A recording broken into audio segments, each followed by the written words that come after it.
Welcome, friends, and today we're going to do another Scotch tasting. I'm Mark. Welcome to Scotch Sunday. Give it a like, give it a thumbs up, go ahead and subscribe, and I'll keep sending videos. I try to do them at least once a week. I'm probably a little behind, so I'll probably start maybe cranking out a couple more per week.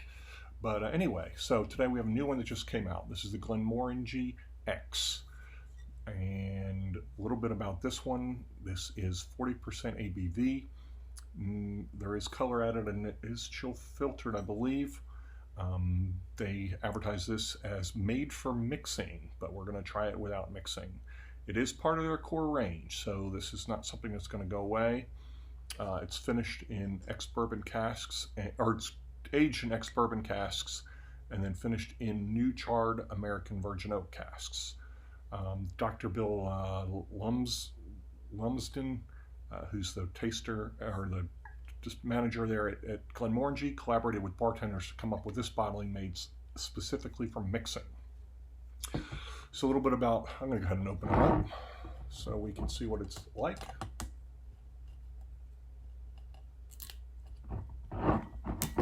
Let it air out a little bit. Smells oaky.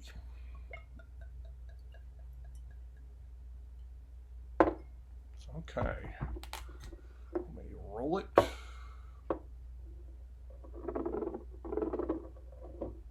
All right, good enough. So Glenmorangie is a Highland single. This is a Highland single malt. It's the most popular single malt in Scotland. They have the tallest stills. I believe they're a little bit over 18 feet tall. Glenmorangie means Vale of Tranquility, or possibly Vale of Big Meadows. They are a subsidiary of Louis Vuitton.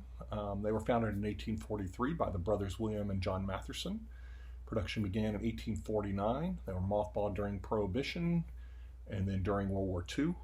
And they were originally a farm distillery called Morangie, which is where they got the name from. But there's evidence that this distillation was going on there long before that, or as far back as the 18th century.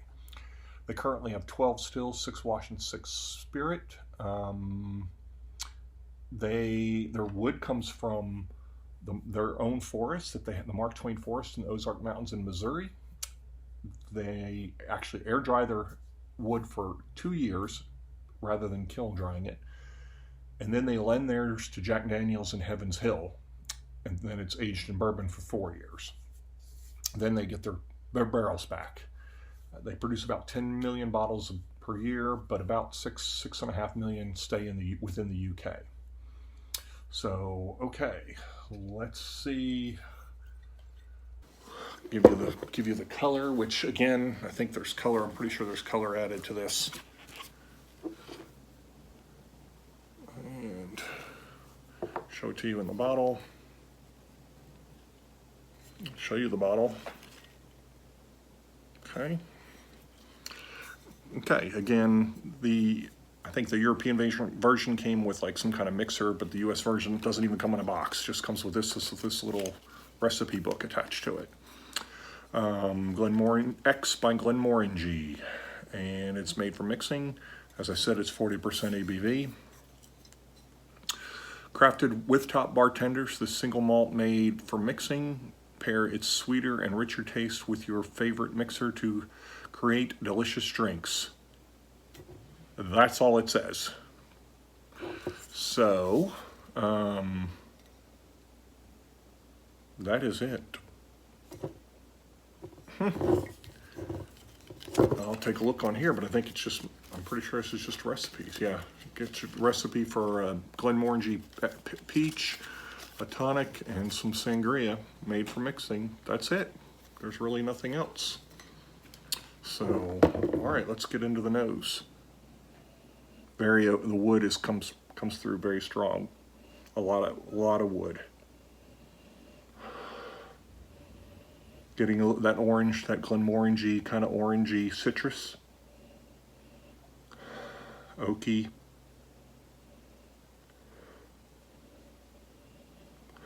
Getting some sweetness in there.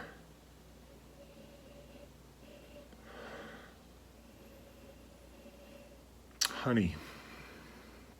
Definitely some vanilla comes through.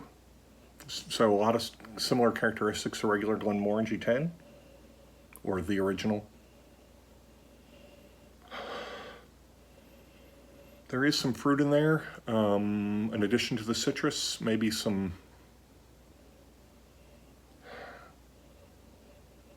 I'm getting peach.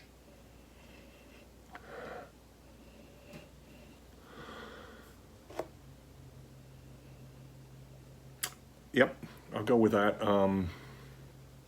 There is some other things in there, like a creamy,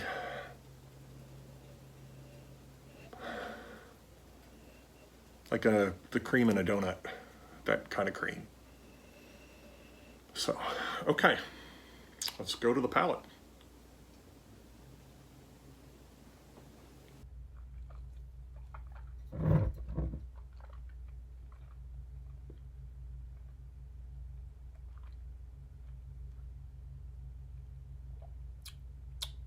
A lot of the oak.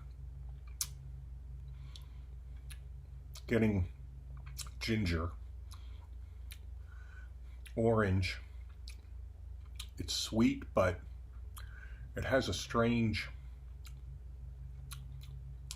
unbalanced, which unbalanced isn't necessarily bad. I mean, I think the Glenmorangie Cadball is kind of unbalanced. It's unbalanced in more of the grain, but you know, sometimes you're in the mood for kind of a grain. That's what I would say was very oak forward. The oak is kind of overpowering the woody oak. I'm not getting much of the char, other than, I guess, what comes in the vanilla. So, all right, let's see what else we have in there. More orange comes through. I'm getting the pears still.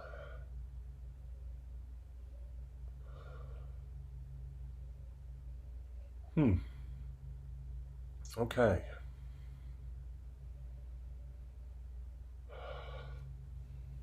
Yep. Not much different. Little thin, I would say, but sweet. So let's see what.